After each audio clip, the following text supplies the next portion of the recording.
Hello guys, आज हम शुरू करते हैं भारत की राष्ट्रीय जल नीति। अक्सर एग्जाम में इससे क्वेश्चन बनता रहता है। ये छोटा सा चैप्टर है, फिर भी इससे एग्जाम में क्वेश्चन बनता रहता है।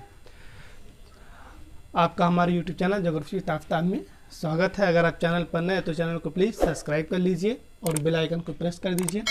अक्सर एग्जाम में इससे क्वेश्चन बनता रहता है कि पूछता रहता है कि राष्ट्रीय नीति कब लाई गई, यानी कि जल राष्ट्रीय नीति कब लाई गई और फिर जो है इसका क्या महत्व है। यही जो है अक्सर एग्जाम में इससे क्वेश्चन बनता रहता है। और फिर जैसा कि हर एग्ज़ाम में यही पूछता रहता है कि कितना परसेंट जल पीने योग्य है और कितना परसेंट जल जो है महासागरों में है और इसका उपयोग बताइए, इसका संरक्षण के उपाय बताइए। तो आज इसे हम अच्छे से कवर करते हैं।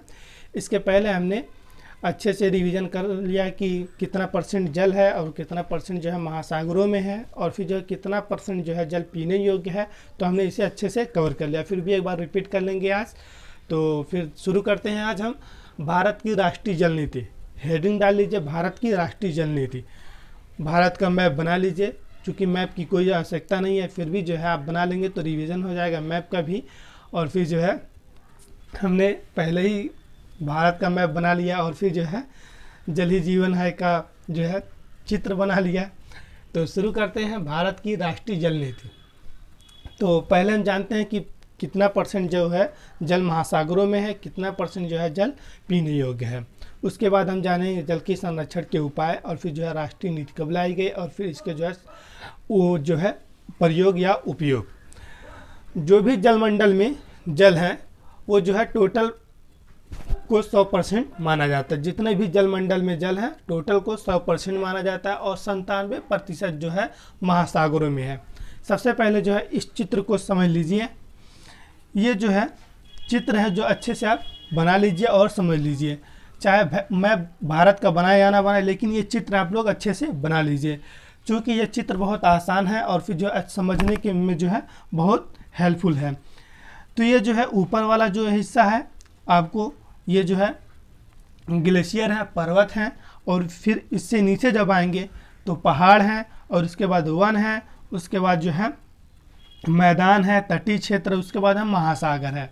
ठीक, और फिर ये टोटल स्थल भाग है और ये महासागर है। इसके स्थल भाग के नीचे जो है भूमिगत जल रहता है।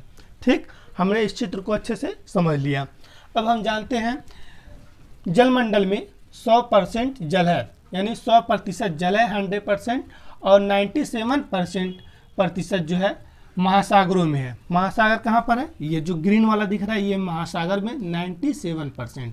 ठीक, उसके बाद है 2.15 हिमनद में है, यानी ग्लेशियर में। ये हमने जो कहा पर्वत पर, यानी यहाँ पर जो है ग्लेशियर के रूप में जो है जमे हुए बर्फ के रूप में यहाँ पे जल पाए जाते हैं। कितना परसेंट? 2.15 हिमनद। उसके बाद है 0.62% भूमिगत जल। अब भूमिगत जल जो है यहाँ पर है, ये टोटल स्थल भाग के नीचे जो जल होता है उसी को हम भूमिगत जल के नाम से हम जानते हैं। ये जो महासागर से अलग है और फिर जो है स्थल भाग के नीचे है। ठीक, कितना है इसमें? 0.62%। उसके बाद है 0.03% नदियों में है, तालाबों में है, पोखरों में है। ठीक, और फिर जो महासागर में जल है ये यहाँ पर है, और फिर हिमनद वाला जो यहाँ पर है जल। उसके बाद ये जल जब पिघलता है, सूर्य की रोशनी जब पड़ती है तो ये जल जो है पिघलता है और फिर जो है नलकूपों के माध्यम से, नदियों के माध्यम से और फिर जो नहरों के माध्यम से जो है बहते हुए ये जो है बहते हुए ये जो है कहाँ पे आता है? महासागरों में आता है। और फिर जो है ये भी जल खारा हो जाता है। लेकिन अगर बात करें तो इसे जो है रिसाइकिल करके या जो है गर्म करके इसे जो है पिया जा सकता है, हम इस्तेमाल करते हैं।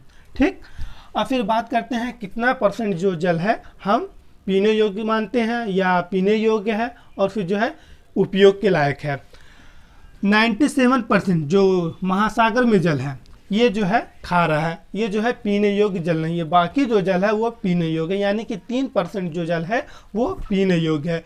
ये जो है ग्लेशियर में है, भूमिगत जल में है। अब भूमिगत जल की अगर बात करें, इसका जल हम कैसे इस्तेमाल करते हैं तो नलकूपों के माध्यम से, मोटरों के माध्यम से और फिर जो कुओं के माध्यम से इसे हम निकालते हैं और फिर जो है फिर उसका जल हम अपने उपयोग में लेते हैं। तो हमने अच्छे से इसे कवर कर लिया कि जो है कितना परसेंट जल जो है पीने योग्य है, तो 3% है, और फिर जो है महासागरों में 97% जो जल है वो खारा जल है, वो सिर्फ जो है नौवाहन के लिए हम इस्तेमाल करते हैं, और फिर जो है परिवहन के लिए इस्तेमाल करते हैं। ये जो बोट वगैरह होते हैं, जहाज आयात और निर्यात के लिए हम इस्तेमाल करते हैं, यानी परिवहन के लिए हम इस्तेमाल करते हैं। तो अगर कहा जाए परिवहन कितने प्रकार का होता है, तो जैसे कि आप लोगों को मालूम होगा, वायुयान और पानी में चलने वाला और रोड पे चलने वाला। ठीक, तो इसे अच्छे से ध्यान दीजिए, हमने इसे अच्छे से कवर कर लिया। अब हम जानते हैं जल नीति के बारे में। जल नीति की आवश्यकता क्यों पड़ी? जल का अंधाधुंध इस्तेमाल करने, जो अंधाधुंध इस्तेमाल हो रहा था, उसको रोकने के लिए भारत सरकार ने जल को प्राकृतिक संसाधन मानते हुए उसको जो है अंधाधुंध इस्तेमाल को रोकने के लिए, उसका संरक्षण करने के लिए, उसका कम से कम उपयोग करने के लिए, सस्टेनेबल डेवलपमेंट के लिए जो है एक नीति लाई। उसी को हम राष्ट्रीय जल नीति के नाम से जानते हैं। किससे जानते हैं?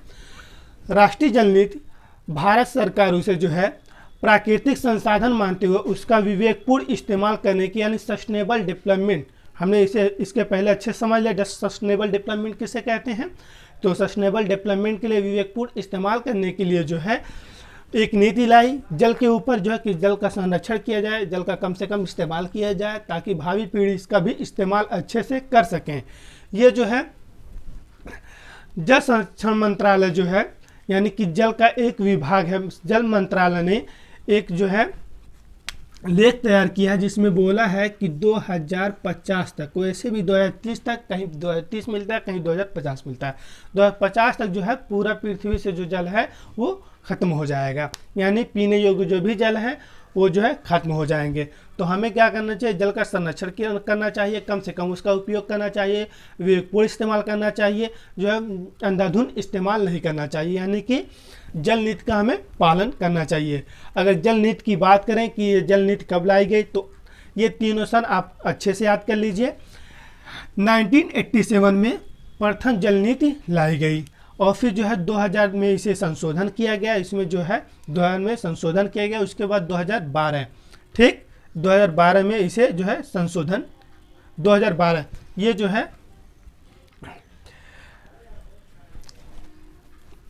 ये जो है 2002 है, ठीक, ये मिस्टेक हो गया, यहाँ पे 2002 रहना चाहिए। 1987 में जल नीति, प्रथम जल नीति लाई गई थी, और फिर जो है 2002 में इसे संशोधन किया गया, और फिर 2012 में इसे संशोधन किया गया। ठीक, इसे अच्छे से कवर कर लीजिए, यानी कि यहाँ पे 2002 रहेगा, 2000 काट दीजिए आप। ठीक, प्रथम जल नीति 87 में, उसके बाद 2002 में उसे संशोधन किया गया, उसके बाद 2012 में भी संशोधन किया गया, और फिर जो है जल नीति इसलिए लाई गई क्योंकि जल संरक्षण के लिए लाई गई, जल को प्रबंधन के लिए लाई गई, जल को प्राकृतिक संसाधन मानते हुए से जो है जल संसाधन को प्राकृतिक मानते हुए इससे जो है कम से कम विवेकपूर्ण इस्तेमाल करने के लिए कहा गया। तो हमने इसे अच्छे से कवर कर लिया। अब हम आगे बढ़ते हैं, इसके संरक्षण के उपाय की बात करते हैं। तो अगर उपाय की बात करें तो उपाय यही है कि अधिक से अधिक पेड़ लगाया जाए, जो भी वन है उसे जो है बचाया जाए, उसे ना काटा जाए, और फिर साथ ही साथ जो भी कल कारखाने हैं, फैक्ट्रियाँ, उसमें कम से कम इस्तेमाल किया जाए। और जो हम अक्सर जो देखते हैं कि किसी का भी घर हो, जब एक बार मोटर ऑन हो जाता है चुल्लू पंप से चढ़ाने के लिए पानी, तो जो है बेखबर हो जाते हैं। और वो बेखबर ना होकर के वो जो है देखें, कम से कम उसे जो है जब आपका टंकी भर जाए तो उसे जो है बटन आप समय से बंद कर दें। यही जो है संरक्षण के उपाय हैं। और साथ ही साथ बात करें, ये जो नदियों के जल हैं उसे जो है संरक्षण किया जाए, उसका जो है अंधाधुंध इस्तेमाल ना किया जाए, उसमें जो गंदगियां हैं उनको जो है साफ़ किया जाए। जैसे कि मोदी सरकार ने जो है गंगा की सफाई की बात की थी, वैसे हम नदियों की सफाई की बात करें। जैसे कि दामोदर नदी है, दामोदर नदी बिल्कुल जो है मर चुकी है। अब कैसे मर चुकी है? क्योंकि वह जो है बिल्कुल गंदा हो गया है, और फिर उसका जल जो है पीने योग्य नहीं है। उसमें जो है आपको जीव जंतु देखने को नहीं मिलेंगे, उसमें जो है मछलियाँ देखने को नहीं मिलेंगी, क्योंकि उसमें जो है जहर वाला पानी है। ठीक, अब फिर बात करते हैं, हम आगे बढ़ते हैं कि इसका हम और भी तरीके हैं। जैसे परंपरागत जल संरक्षण है, परंपरागत। अब जैसे कि यहाँ पर राजस्थान में है कुई है, और फिर जो है टाँका है और फिर अनेक जो है परंपरागत यहाँ पे जल संरक्षण की विधियाँ हैं। और फिर मध्य प्रदेश में है, महाराष्ट्र में है और फिर असम में है, मेघालय में सब परंपरागत रीति रिवाजों से जल संरक्षण करते हैं। और फिर हमें भी जल संरक्षण करना चाहिए, नलकूपों में करना चाहिए और फिर जो नलकूपों से कम मात्रा में जल निकालना चाहिए। हमने इसे अच्छे से कवर कर लिया। अब अगर हम इसके उपयोग की बात करें तो इसका उपयोग जो है हम हर वस्तु में, जो भी कल कारखाने वस्तुएं बनाते हैं उनमें हम इस्तेमाल करते हैं। और फिर जो हम अपने भौतिकवादी जीवन में इस्तेमाल करते हैं, नहाने में, पीने में, खाने में, जो भी इस्तेमाल है ये सब उपयोग में आएंगे। तो हमने इसे अच्छे से कवर कर लिया। भारत की राष्ट्रीय जल नीति कब लाई गई? 87 में लाई गई। इसे 2002 में संशोधन किया गया, फिर 2012 में इसे संशोधन किया गया। तो हमने इसे अच्छे से कवर कर लिया। अगर आप चैनल पर नए हो तो चैनल को प्लीज़ सब्सक्राइब कर दीजिए और बेल आइकन को प्रेस कर दीजिए। और फिर ये वीडियो आपको समझ में आया कि नहीं कमेंट बॉक्स में ज़रूर बताइए। और फिर जो है हमें इंस्टाग्राम पर फॉलो ज़रूर कीजिए। तो अगर आप इसका PDF लेना चाहते हो तो व्हाट्सएप से और फिर जो है टेलीग्राम से जुड़ जाइए, आप वहाँ से ये PDF प्राप्त कर लीजिए। तो आज के लिए यहीं तक, अब मिलेंगे नेक्स्ट वीडियो में। आज के लिए शुक्रिया।